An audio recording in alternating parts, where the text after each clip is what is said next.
Comune di Verona, assieme a altri partner, ha vinto un bando promosso da Fondazione Cari Verona sul tema delle comunità energetiche rinnovabili, e per cui l'obiettivo del bando è proprio di costituire la prima comunità energetica rinnovabile.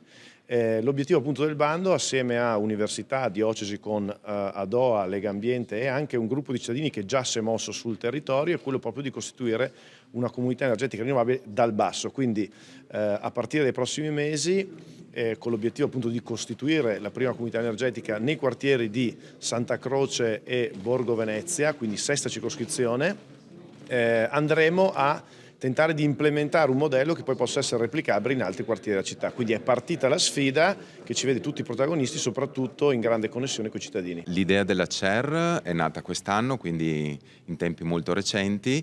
Abbiamo iniziato ad incontrarci con un gruppo di cittadini diciamo ancora a gennaio di quest'anno, quindi veramente pochissimi mesi fa, e abbiamo riscontrato la grossa necessità che abbiamo di andare verso un progetto del genere, proprio come progetto innovativo che non esisteva prima. In Italia sono le prime CER che sono lanciate, come dicevamo, per contrastare la povertà energetica ma anche la transizione ecologica. Fondamentale, perché in questo momento non ci sono grossissime alternative, quindi è fondamentale che il cittadino diventi prosumer, cioè il concetto di produttore e allo stesso tempo consumatore di energia.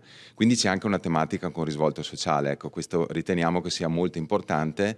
E infine il fatto che la CER sono community driven, cioè guidate da quello che è la persona, i cittadini, la popolazione sul territorio.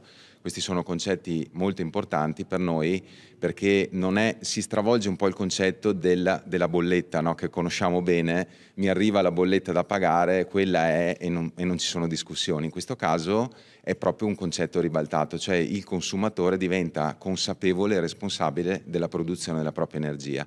È per quello che secondo noi le CER sono destinate ad avere successo. E c'è stata risposta da parte dei cittadini in questo caso della sesta circoscrizione? Allora, le posso dire che il progetto della CER noi lo stiamo lanciando su tutto il territorio del Comune di Verona, e quindi non solo su Santa Croce.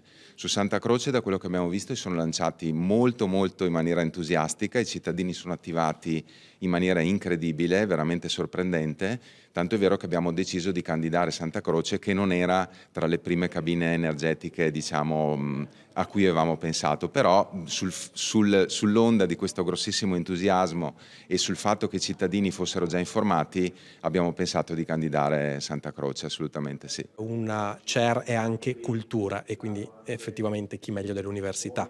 È cultura, ma poi dobbiamo anche ricordare che la cultura in questo caso si deve sposare necessariamente con interventi concreti che siano appunto connessi alla sostenibilità e alla lotta alla povertà energetica.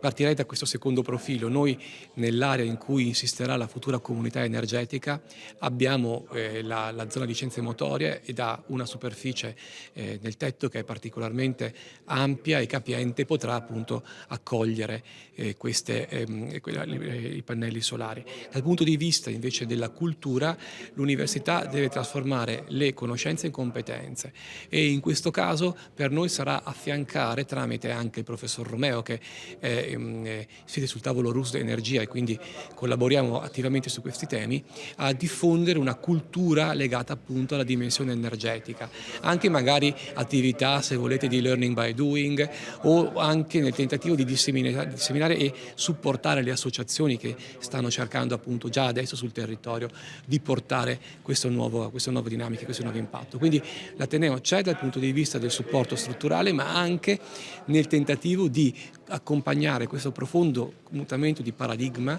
per cercare poi concretamente anche qui sì di ridurre l'impatto della bolletta energetica sulle famiglie, che per adesso appunto nella zona di Santa Croce di Borgo Venezia, e poi speriamo appunto di replicare il modello ovunque.